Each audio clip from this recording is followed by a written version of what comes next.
The drug of choice for mania, mania के लिए कौन सी ड्रग जो होती है वो दी जाती है? ए डाइजीपाम, बी लिथियम, सी हेलोपेरिडोल और डी फ्लोक्सेटाइन। तो इस प्रश्न का सही आंसर हमारा जो रहेगा वो रहेगा बी, मेनिया के लिए लिथियम जो होती है वो मेनली क्या करते हैं, दी जाती है।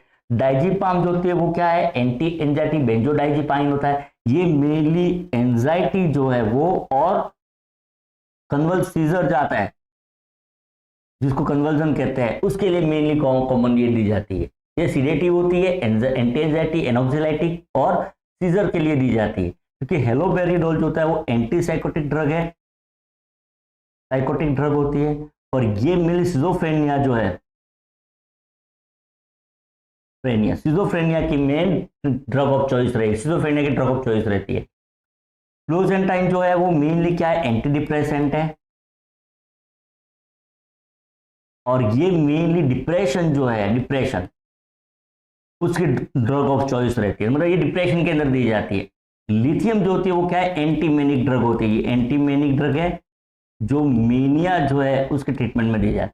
तो इस प्रश्न का सही आंसर हमारा बी जो है लिथियम वो हो जाएगा। क्वेश्चन नंबर दूसरा जो है वो persecutory delusion is common in, persecutory delusion जो था किसमें कॉमन होता है? ए सिजोफ्रेनिया के अंदर, बी ओसीडी के अंदर, ऑब्सेसिव कंपल्सिव डिसऑर्डर के अंदर, बी बीपीएडी के अंदर, बाइपोलर डिसऑर्डर के अंदर, बाइपोलर एंजाइटी डिसऑर्डर के अंदर, और डी होता है पैरानोइड सिजोफ्रेनिया के अंदर। तो प्रोसिक्यूटरी सिजोफ्रेनिया जो होता है या प्रोसिक्यूटरी डिल्यूजन जो होता है, डिल्यूजन मतलब क्या होता है, फिक्स फॉल्स बिलीफ जिसको कहते हैं हम, ठीक है। और प्रोसिक्यूटरी के अंदर क्या होता है मेनली कि समवन इज हार्म मी, ऐसी इस तरह की क्या होती है, थॉट बन जाती है। तो उस वो वाला डिल्यूजन जो होता है वो किसके अंदर होता है? ये डिल्यूजन जो होता है वो पैरानोइड सिजोफ्रेनिया जो है उसके अंदर में दिखाई देता है, पैरानोइड सिजोफ्रेनिया के अंदर, ठीक है। उसमें पेशेंट को क्या लगता है, समवन हार्म मी, ठीक है। तो कोई जो व्यक्ति जो है वो क्या कर रहा है, मुझे नुकसान पहुंचा रहा है, इस तरह का क्या होता है, उसको डिल्यूजन हो जाता है। अब डिल्यूजन का मतलब क्या होता है? तो डिल्यूजन जो है उसका मतलब होता है फिक्स्ड, शॉर्ट में बता रहा हूं मैं ना, फॉल्स बिलीफ, मतलब झूठा क्या हो जाए, उसको भ्रम हो जाए, ठीक है, कि मुझे कोई नुकसान पहुंचा रहा है। ये एक प्रकार का थॉट डिसऑर्डर जो है वो होता है।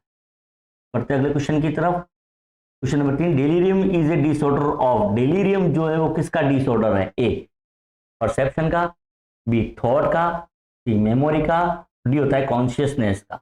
तो डेलीरियम जो होता है वो मेनली क्या होता है, अल्टर कॉन्शियसनेस, मतलब चेतन अवस्था जो है उसका डिसऑर्डर होता है, मेनली डिल्यूजन जो होता है वो, डेलीरियम जो होता है वो। परसेप्शन का क्या होता है? तो परसेप्शन का डिसऑर्डर जो है वो है हेलुसिनेशन, हेलुसिनेशन। थॉट का मैंने जस्ट अभी बताया था, ये डिल्यूजन, डिल्यूजन जो है थॉट का क्या है, मेनली डिसऑर्डर होता है। जबकि मेमोरी का जो है वो कौन सा होता है, एमनेसिया, एमनेसिया जो होता है वो मेमोरी लॉस जो है उसको ये एमनेसिया कहा जाता है। तो एमनेसिया जो है वो मेनली मेमोरी का डिसऑर्डर होता है। कॉन्शियसनेस जो होता है, अल्टर कॉन्शियसनेस होना, वो होता है डिलीरियम जो है वो।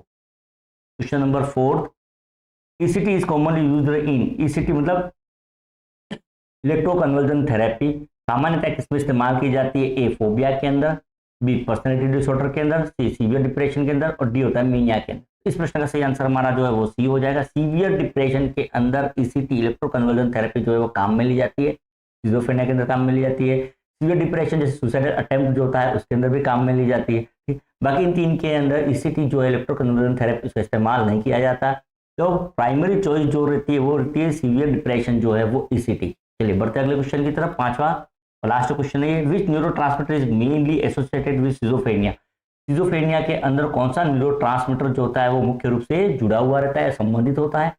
ए है सीरोटोनिन, बी है डोपामिन, सी होता है एसिटाइलकोलिन, और डी होता है गाबा।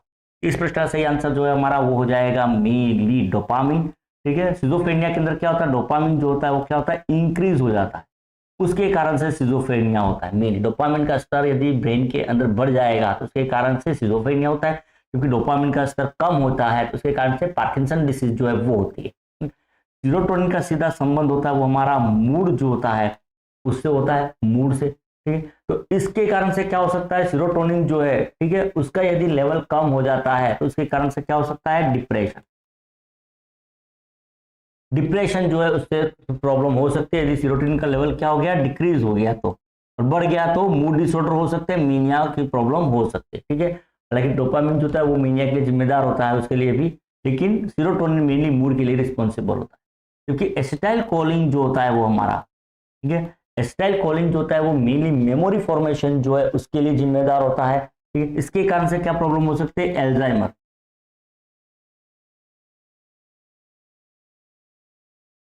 Alzheimer disease.